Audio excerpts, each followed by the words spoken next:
For 4 months, a man lived on a raft no bigger than a dining table. No engine, no radio, no land in sight. He survived storms that tore ships apart, sharks that circled without leaving, and a sun that burned his skin until it cracked. He did not drift by accident. He was abandoned. And for 133 days, the ocean tried to erase him. In November 1942, the Atlantic Ocean was not empty.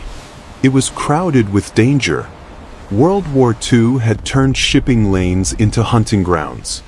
German U-boats moved invisibly beneath the surface, tracking silhouettes against the horizon, waiting for engines to slow or escorts to thin. Poon Lim was not a soldier. He was a steward aboard the British merchant ship Ben Lomond. His job was simple: serve meals, clean cabins, keep order below deck. He had no weapon, no command authority, no reason to be remembered. On November 23rd, without warning, a torpedo struck the ship. The explosion was surgical. One moment the Ben Lomond moved through open water. The next, it was splitting. The blast killed most of the crew instantly. There was no time to organize, no time to launch boats. The ship sank in minutes. Poon Lim was thrown into the sea. When he surfaced, the Ben Lomond was already gone. There were no voices, no lights, no second explosion, just water. He found a life raft drifting nearby, a square rubber platform with a small canopy. It was designed to keep someone alive long enough to be rescued, not long enough to live on. Once aboard the raft, Poon Lim did what survivors always do first. He counted a few tins of water, some biscuits, chocolate, a small amount of emergency equipment. No fishing gear, no knife designed for work, no navigation tools. The supplies were meant for a few days. At most, a week. Poon Lim did not scream. He did not pray loudly. He did not jump into the sea. He sat still. Because movement wastes energy. And energy, once spent, cannot be replaced. He rationed immediately, one mouthful of water at a time, one biscuit a day. The sun was already beginning to cook him. Salt dried on his skin. His lips cracked. The raft drifted westward. No land appeared. Survival at sea is not about strength. It is about understanding the ocean as a system. Poon Lim watched. Birds appeared occasionally. Not often, but enough to notice patterns. Where birds fly, fish exist. Where fish exist, survival becomes possible. Using wire from the raft and fabric torn from his clothing, he made a hook. He learned to fish by trial and failure. When he caught his first fish, he did not eat it immediately. He used parts of it to bait more. Blood in the water brought sharks. This should have been terrifying. Instead, it was useful. Poon Lim used shark flesh as food. He dried strips in the sun, turning rot into preservation. Rain became a resource. He learned how to collect it using canvas and containers, storing every drop. Fresh water meant time. Time meant survival. The ocean does not provide distraction.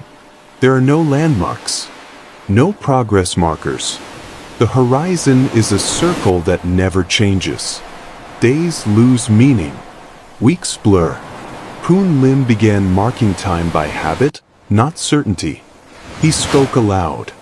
He sang quietly. He recited memories to himself so his mind would not collapse inward. Loneliness at sea is not dramatic. It is numbing. There is no one to impress, no one to comfort you, no one to witness fear. The only audience is water. At one point, a ship appeared on the horizon. Poon Lim waved. He burned fabric to create smoke. He shouted until his throat failed. The ship passed without slowing. Later, another vessel approached, close enough to see faces. They looked at him and sailed away. He would never know why. Weeks turned into months. His body changed. Skin peeled. Salt sores formed. His weight dropped dangerously low. Every movement became deliberate. Waste was minimized. Sleep came in fragments. But he did not stop maintaining routine. He cleaned the raft. He repaired tiers. He checked lines. He rationed food even when hunger screamed. The ocean tested him with storms. Waves rose high enough to flip the raft. He tied himself down to avoid being thrown into the sea. Saltwater soaked everything. Supplies were lost and salvaged repeatedly. Each storm left him weaker. Each storm passed. On April 5, 1943, 133 days after the Ben Lomond sank, a Brazilian fishing vessel spotted something unnatural on the water. A man, not a corpse, not wreckage, a living person. When they pulled Poon Lim aboard, they expected collapse. Instead, they found someone thin, burned, exhausted, but conscious. He walked onto the deck. The doctors later said that if he had drifted even a few more days, his body would have failed. He had survived the longest recorded solo drift at sea.